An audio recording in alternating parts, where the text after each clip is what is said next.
altísimo. Buenas tardes. Amén, amén. De verdad le doy muchas gracias a Dios por esa oportunidad, ¿verdad? De venir acá a este programa. Yo sé que el tiempo de Dios es perfecto. Tenía tiempo hablando con Center y sentí que ese era el tiempo de venir para acá a hablar un poco de mi historia y como beisbolista. Amén. Vamos a darle también el saludo a nuestro hermano Crispín. Gracias, hermano, y para mí, verdad, es un honor y un placer tener una personalidad de la talla de Samuel de Duno. Así es, Samuel, nativo de aquí, de nuestra ciudad de La Romana, joven todavía. ¿Cómo comienza Samuel de Duno ahí rapidito, un periplo por la vida, a jugar béisbol? ¿Cómo siente ese interés? Bueno, realmente sí, nacido aquí en La Romana, criado en el Batey Guerrero. Me mudé a San Pedro cuando tenía 17 años. Allí empezamos como jugador de béisbol. Empecé como outfield, no di como outfield, luego la transición como pitcher, y ahí empezamos como lanzador. Bien, una familia muy bonita, conozco a tus hermanas, son ministras del Señor, todos, así que bendecimos a la familia de Duno. Samuel, entonces, ¿cómo llega la firma de mi hermano Samuel? ¿Con qué equipo fue que firmaste ahí? Bueno, antes de eso yo hice bastante tryout, 5 o 6 tryout. Los Rockies fueron que me firmaron. Me vieron de eso como de las 6 de la tarde. Habían hecho tryout, inclusive yo no estaba en el tryout, que estaban viendo los muchachos porque no tenía lo suficiente talento. Sí. Para que me vieran.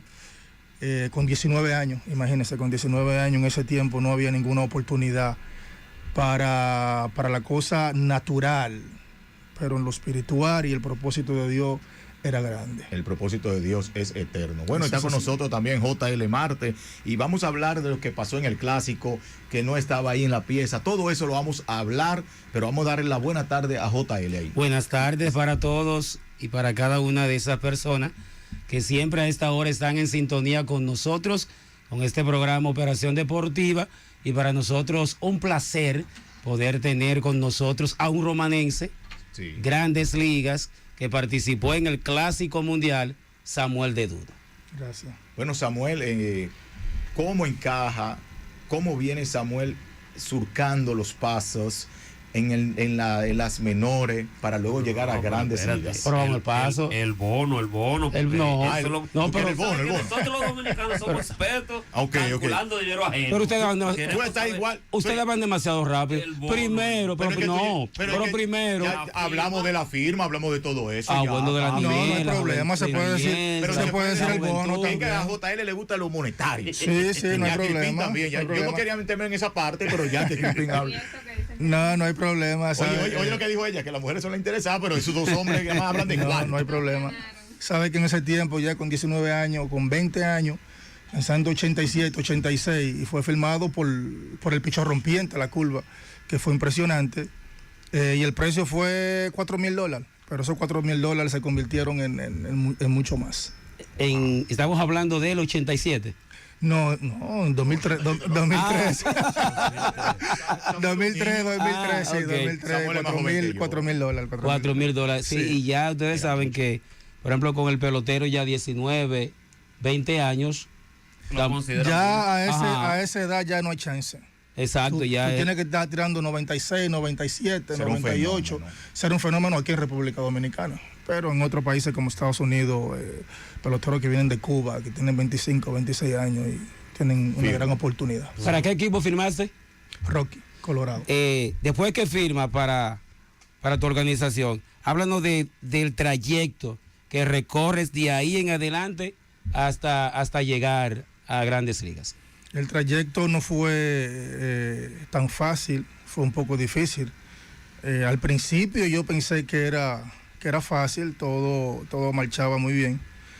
Y antes de la firma, cuando tenía, vamos a decir, 13, 14 años, me caí y me partí el brazo derecho. El codo. Y cuando empecé como lanzador era un problema. Terminando de lanzar y era hielo de una vez. Me acuerdo, sí, que estaba en mi habitación en San Pedro. Estaba un poquito frustrado ya de tanto intentarlo, de ir al play, correr, gimnasio, que coger una pelota, paré el colchón y tiré tan fuerte la pelota que dije, ¿se parte o se arregla? Y fue tan impresionante que sentí tanto dolor y me puse a llorar en la habitación. Me puse a llorar y decirle, Dios, pero tanto sacrificio, le he dedicado todo el tiempo a eso y mira lo que estoy pasando. Y me acuerdo que salí de San Pedro y me fui para Higueral. Ahí mi madre vivía en Higueral y comencé a correr. Comencé a correr, a hacer ejercicio, correr, como 2 o 3 meses. Y cuando vuelvo a San Pedro, que comienzo a lanzar nuevamente, pensé que el brazo me iba a molestar. Pero cuando ya tenía varias semanas lanzando, 120, 125 distancia y veo que nada molesta, y pensaban que yo seguía lanzando 83 millas, pero en ese tiempo ya yo estaba por las 87, 88 millas. Y como le dije anteriormente, filmé con Colorado, jugué verano, mi primer verano aquí en República Dominicana, me mandaron para los Estados Unidos. Eso fue impresionante. Mi primer año fue pitcher del año, ese año en el 2004. En el 2005 me subieron a la media, fue impresionante también.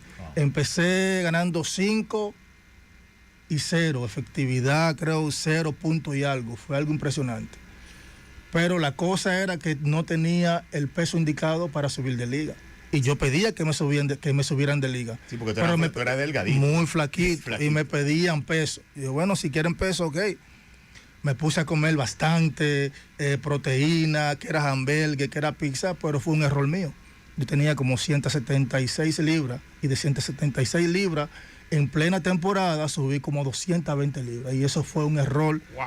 Demasiado. Las piernas, las rodillas, los hombros comenzaron a doler. Y eso fue una temporada desastrosa por el peso. Wow. Es decir, de tener, porque yo conozco a Denuno hace mucho, era delgadito. Sí, sí. Entonces, lanzando tan fuerte, piden esa consistencia, pero entonces subiste de más. Sí, subí. ¿Y qué pasó? ¿Qué sucedió entonces? No, después de eso me lesioné del hombro y del codo, demasiado peso, el cuerpo no resistía ese peso tan rápido que pude coger esos pesos. Y me recuperé, luego de un mes y algo, comencé a lanzar nuevamente, sí con la velocidad muy fuerte, pero no con la consistencia de lanzar strike, de moverme ágilmente. Se terminó la temporada y tuve que venir a República Dominicana para bajar de peso y ponerme listo. Tu primera temporada, luego de ese proceso, ¿cuándo debutas en el béisbol dominicano? El béisbol dominicano... salí en el draft en el 2005, creo en el 2005, y creo que jugué en el 2007. Ese mismo año creo que las Águilas fueron campeón. En el 2007, sí. Creo que no tuve una gran oportunidad en ese año, porque era un novato, como decimos nosotros. Y creo que sí fue, 2007, sí. El camino de las menores, Ajá. porque... Estamos en las menores todavía. Sí, Grandes Ligas ya es otro plus, pero o sea, se te hizo difícil porque, o sea, he visto entrevistas de peloteros y ellos dicen que mayormente el menudo no es lo mismo, tienen que vivir varios jugadores. Todo, alquilar apartamentos. Sí, sí. ¿Cómo fue eso? Sí. Bueno, imagínate un muchacho de Batey que a veces dormían todos juntos, sin luz, vamos a decir, de electricidad. Ya, tanto en los Estados Unidos, yo pensaba que era un paraíso. Paraíso, sí, vivimos en casa de familia. Primer año estuve con otro muchacho en casa de familia. Ya en clase A media fue un poquito más difícil, porque vivíamos como 8 en un apartamento de 3 habitaciones. Y lo compartíamos a 2 en otra habitación, 3 en otra, 4 en la sala y así sucesivamente. Usábamos cama de inflable. Y en esa, vamos a decir, en ese lapso de tiempo, o corriendo ese tiempo, no fue un tiempo de queja, sino un tiempo de agradecimiento. Saber de dónde Dios me ha sacado y llegar a ese punto era algo impresionante. Los viajes eran larguísimos también. eran 14, 13 horas en bus. En esos buses En Liga amarillos. Menor, en bus. Yo me lo gozaba. Imagínate, tú a pie en Guerrero, tú a pie en Guerrero aquí hasta Igueral, corriendo para llegar. ¿Tú cocinabas? Porque siempre dicen que hay uno Bueno, que cocina, el sí, otro sí, fregaba. yo era el cocinero, otro fregaba, otro hacía la compra, otro limpiaba y yo cocinaba. Ese primer llamado a Grandes Ligas. Exacto. Oye, porque mayormente siempre es el manager o el gerente. ¿Qué tú sentiste ese día cuando dijeron Samuel de Duno? Pásame Bueno, a la oficina. porque ¿Y quién siempre- te da la información? Llegar a Grandes Ligas fue también, porque sabe que uno se pone meta, y la meta mía era llegar a Grandes Ligas a los 3 o 4 años. Pero ese lazo de tiempo de lesión, de operación tomillón, y luego recaída nuevamente, antes de llegar a Grandes Ligas. ¿Qué tiempo duraste Yo en duré, Liga Menor? como 6 años. Ok. Tuve un año Firma en el 2003. en el 2003 y Sube en el 2010. firmé en el 2009, pero tampoco debuté en el 2009, y en el 2010 2010. fue que Aquí que estoy debuté en viendo Grandes que Ligas. con Colorado, en 2 entradas y 2 tercios, 3 y una carrera, te dieron un jonrón.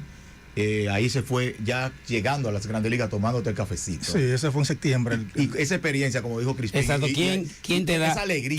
¿Quién te da la noticia? Bueno, me da la noticia el manager de AAA. Yo estaba en AAA, había salido también de una lesión inclusive.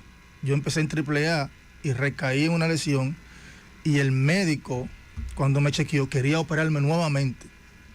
Yo le dije que no quería operarme nuevamente. Y él dijo, mira lo que veo ahí, el hueso de tu codo está roto, necesito una operación.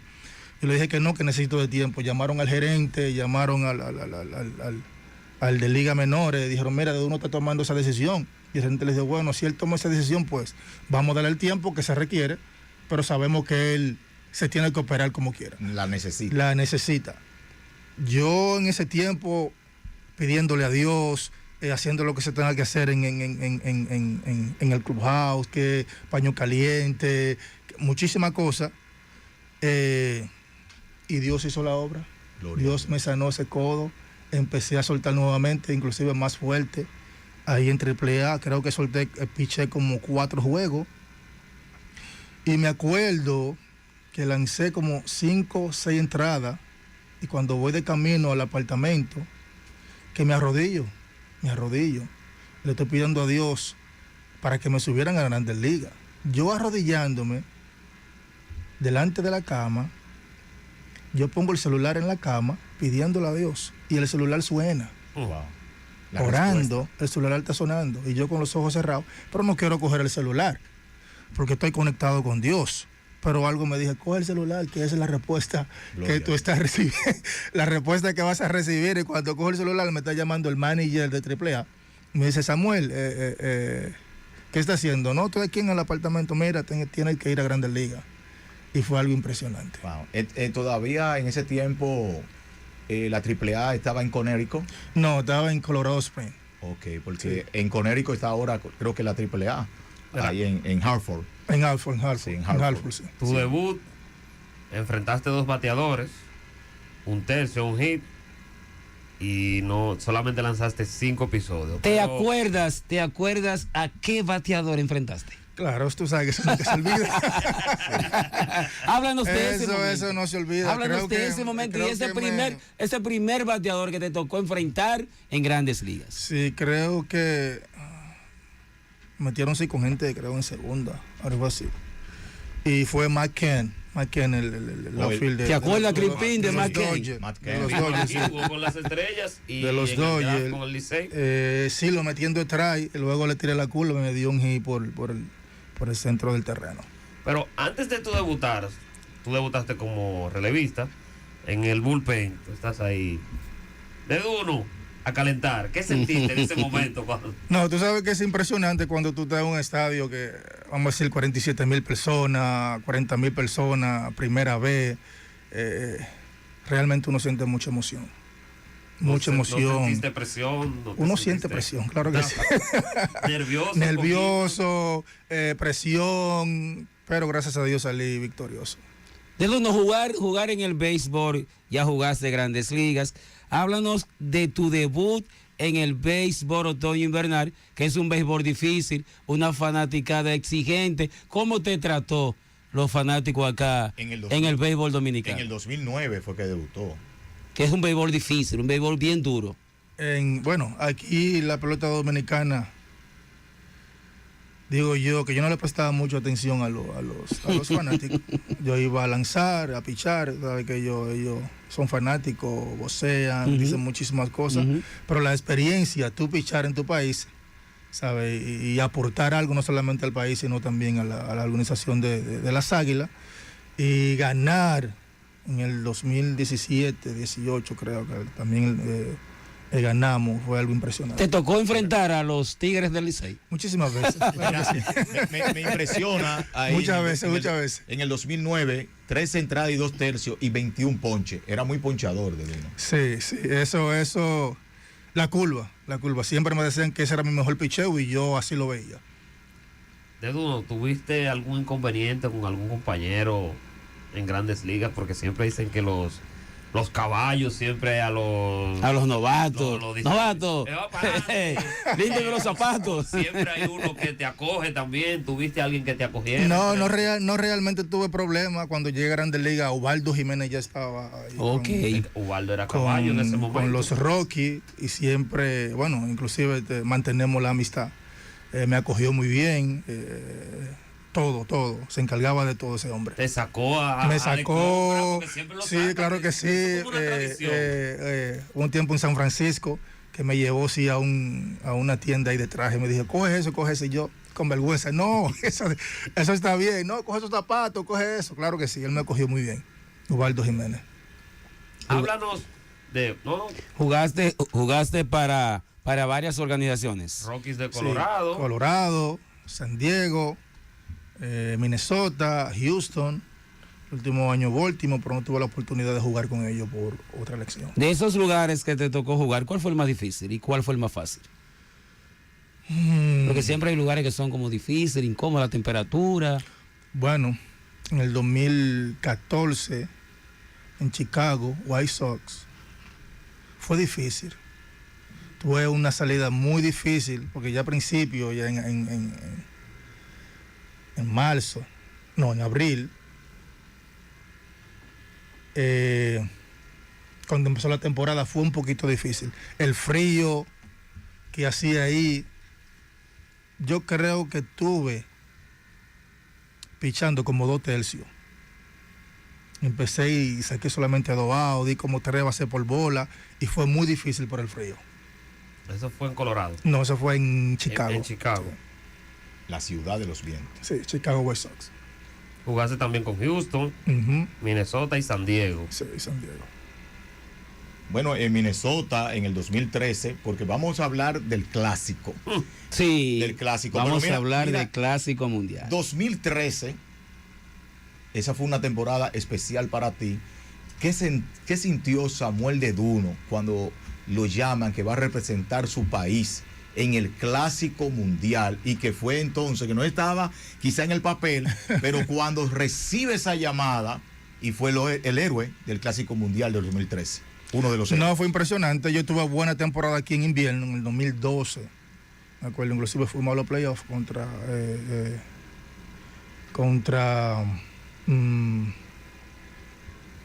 los Leones. Señores, mira lo importante. Los Leones. Mira lo importante. 2012. Mira lo importante del béisbol invernal. Mira la estadística del 2012, ya que Samuel lo menciona, 2-0, 0.35 de efectividad en 25 entradas y 2 tercios. Ponchó 32 gente. Mira lo importante, mira lo importante del béisbol invernal, que lo acaba de mencionar de Duno. Le fue bien en el béisbol invernal y por esa actuación lo toman en cuenta. Así es. Inclusive no me tomaron en cuenta de una vez y yo tampoco estaba pensando en el clásico. Yo sí sabía sobre el clásico, pero no fui invitado al clásico. Yo tampoco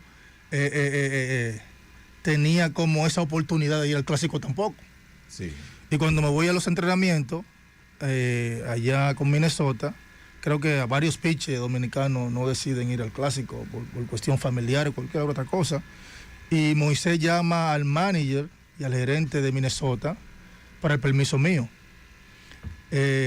Cuando el gerente Ron me Galdi. llama, sí, Ron Galdijaye, cuando el gerente me llama y el manager me meten a la oficina, me dicen, mira, el equipo dominicano quiere tu servicio, pero tú sabes que tú estás aquí peleando por un puesto, ¿sabes? Diciéndome como, no te vayas. Si te arriesgas por ti. Exacto, si te arriesgues por ti. Pero no tomé la decisión de una vez. Cuando me dicen eso, lo que hice fue, después de la práctica, me fui al hotel y como siempre, pidiéndole dirección a Dios, me arrodillo y le digo al Señor, mira, si tú me das la oportunidad, no quiero que me saques de aquí para yo pasar vergüenza. Wow. Si yo voy, yo quiero que tú vayas conmigo. Gloria a Dios. ¿Sabes? Y sentir una paz realmente en mi corazón.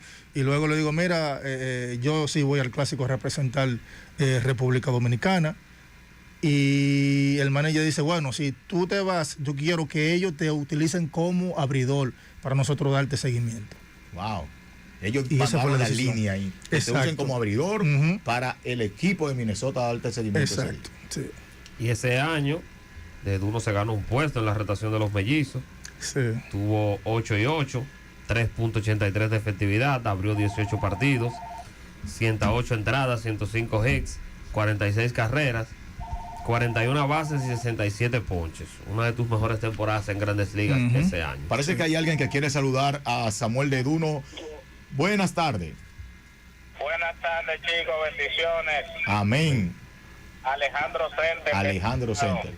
Alejandro, adelante, te estamos escuchando fuerte y claro aquí. Le pido disculpas a Samuel de Duno, quien le extendió la invitación, pero por cuestión de trabajo no pude llegar a tiempo a cabina.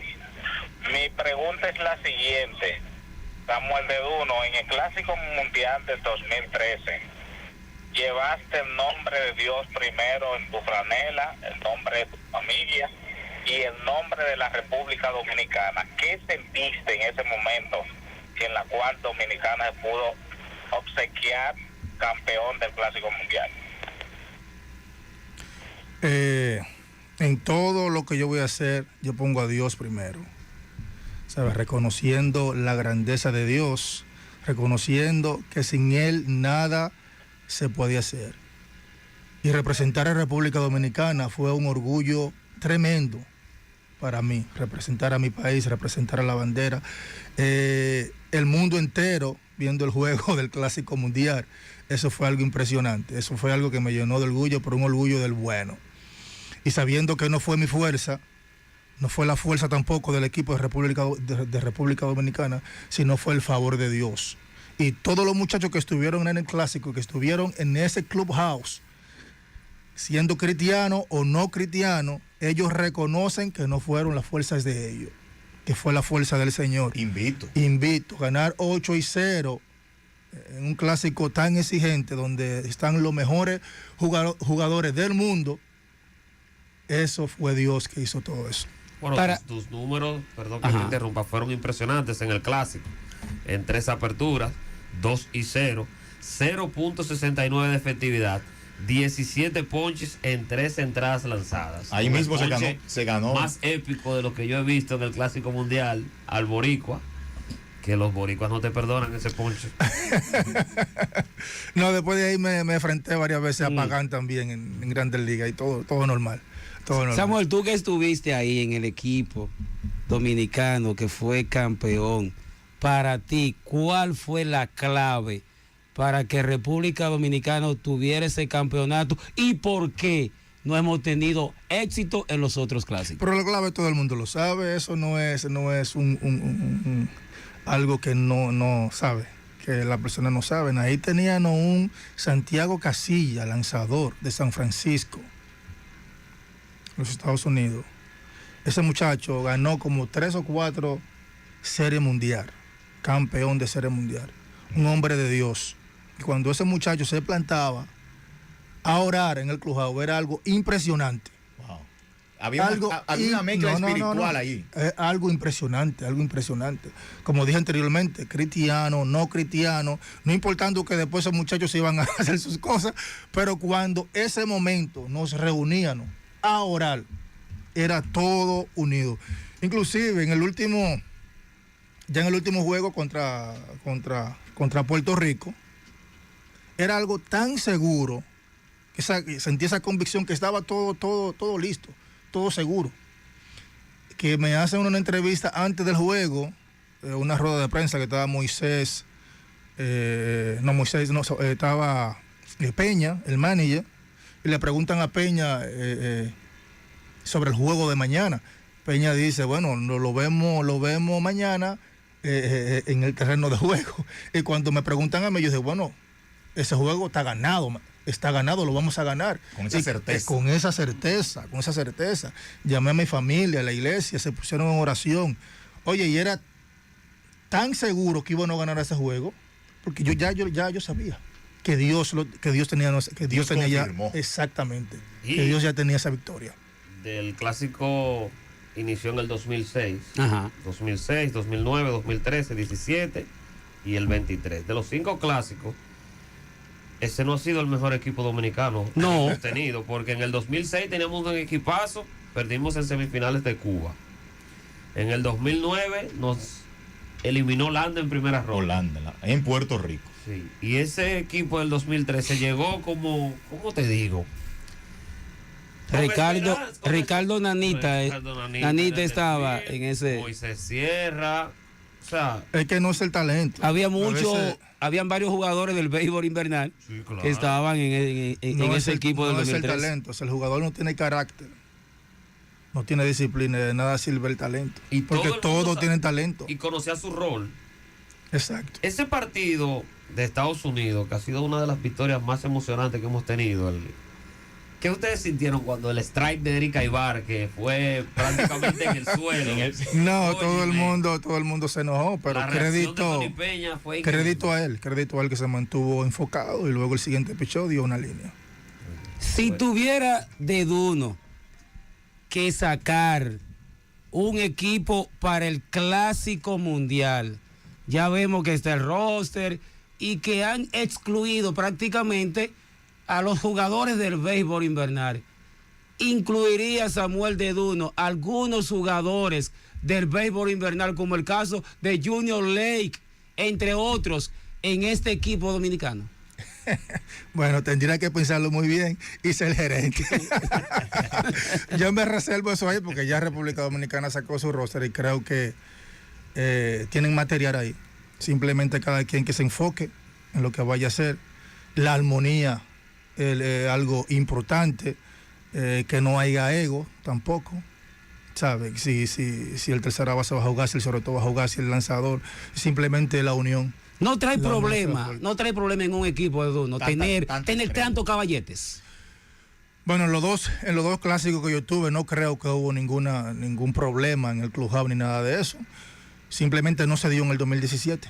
Tener dos jugadores por posiciones a veces no trae problema, inconveniente. Que yo quiero jugar, que yo tengo que jugar, que yo merezco jugar. Que yo soy el mejor. No, quizás fuera de ahí, pero ya cuando se hace el equipo en el Clásico Mundial yo no vi nada de eso. En el 2013 Reyes y Aybar se alternaban el shortstop, igual que Hanley y Tejada. Sí.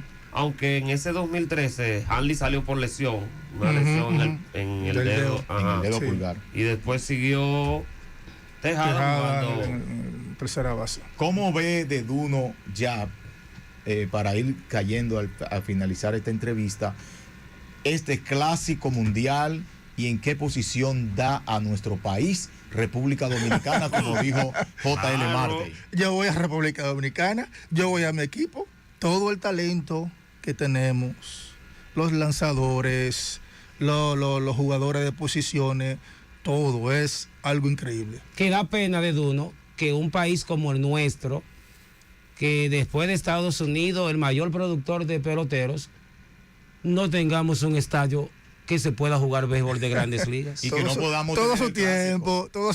El clásico que podía ser aquí. Es penoso, sí. Porque dinero hay para hacer un estadio, hacer un estadio con capacidad, con la calidad que dice la Grandes Ligas que se necesita para poder jugar. Todo a su tiempo.